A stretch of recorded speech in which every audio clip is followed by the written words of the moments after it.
Hello there and welcome to PS4, and today I thought I'd do a little tutorial on these little chappies over here, daylight sensors. So they does what it says on the tin, they sense daylight, and when the sun is up and they have access to the sun, they provide a redstone signal. So you can use them to switch things on, off, or otherwise, depending on how high the sun is. A couple of things to point out first. There is another redstone repeater tutorial that you can have a look at. But a normal redstone signal from a redstone torch or a switch, a lever, or a button or anything like that will travel 15 squares, and that's when the power runs out. It is the same with a daylight sensor. The signal will travel 15 squares, but the strength of the signal depends on the time of day. So at midday, when the sun is right above you, that will have lit all of these 15 lamps. So you've got to reach 15. There you go. Next one's gone on because the sun has gone a little bit further up. So the strength of the signal is dependent on how high in the sky the sun is. So bear that in mind when you're putting stuff together. Experiment with that, but bear in mind that the strength of the signal is going to be very much dependent on how high the sun is. I'm sure there's some very creative ways of doing that, having things coming on at particular times of day to tell you when you might need to get back under cover. So I'll show you some of the ways you can use this. We'll start with what I'm going to have to do is I'm going to have to show you during the day and then during the night. So there's going to be some cuts in here. But what I've got here is a load of sticky pistons. And because it is daylight, this daylight sensor is sending signals to those sticky pistons, which essentially is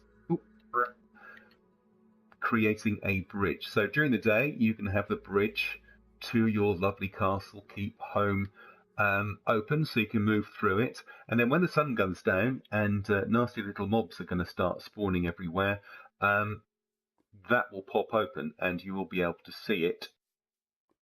I've got a nice pit of lava underneath. You see that the redstone, so the sticky pistons will retract, and it will then make it impossible for baddies to get past. So we'll show that in a second when the sun has gone down.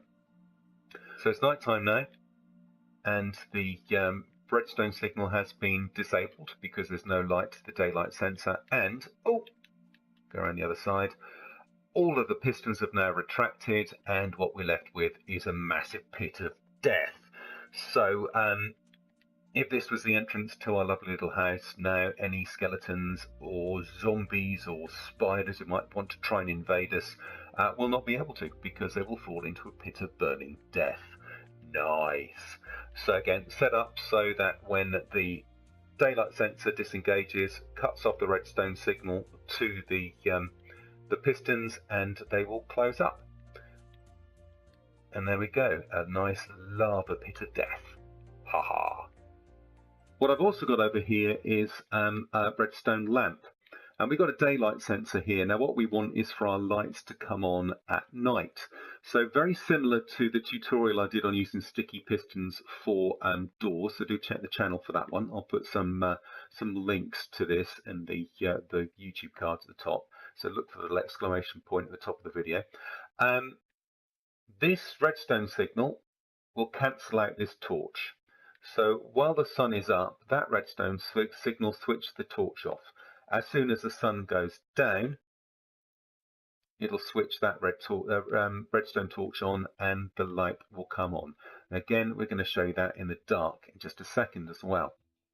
Okay, now, so the sun has gone down and the moon is in the sky, and it has switched off the daylight sensor, which means that this redstone signal has been disabled, and that's allowed that torch to come on, which in turn has lit the redstone lamp. As soon as the sun comes back up again, it will re-establish this redstone signal, which will switch the torch off and then switch off the lamp. So that means it's a very simple way for you to get your redstone lamps to turn on at night and turn off during the day, which isn't necessarily practically useful, but it's aesthetically pleasing. So it gives some interactivity and some automation to your build, just to make it that little bit more interesting. And I'm going to go and show where I have established this actually within my build. So we're going to go and have a look at that right now. Okay, so here's an instance where I've actually used this in my build. So see, the sun is up. I'm just going to go to my secret entrance. Here we go. It's emergency entrance. So what I've done is I've got the daylight sensor down there, as you can see, and it's connected up to some redstone torches in the same kind of configurations we saw just now to a light down here. Hopefully the vines here will grow down and cover it up so there won't be a gaping hole in the side of my build. So I'm just going to go down and show you the light, and it will be off. We go down here. There's the light that I put in the redstone lamp, and behind that, if I just show you, is redstone. So you can see that there's a redstone there leading to the redstone torch, and there's the redstone then leading to the daylight sensor.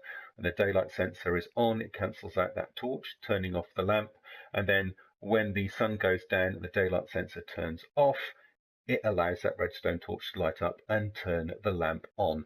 So what I've done there is I've got now a set of lights that come on as soon as the sun goes down. We're going to go and have a look at that in a minute. So when the sun comes down, the next scene you'll see is the moon hanging beautifully in the sky. And the light, hopefully if it's all worked, will be on. So we'll catch you when the sun goes down in just a second. Okay, so now it's night time and ta-da! The light has come on. So as soon as the sun comes up, it goes off. As soon as the sun goes down, it comes on. I'm probably going to put a row of these along here anyway to make a slightly more attractive feature. So that's really a brief tutorial on how to use the daylight sensors. I hope you found it useful and that it can bring something a little bit interesting and interactive to your builds. So if you've enjoyed this video, please like, favourite, subscribe, do all of the sociables, and as always, happy gaming, and I will see you next time. Bye bye for now.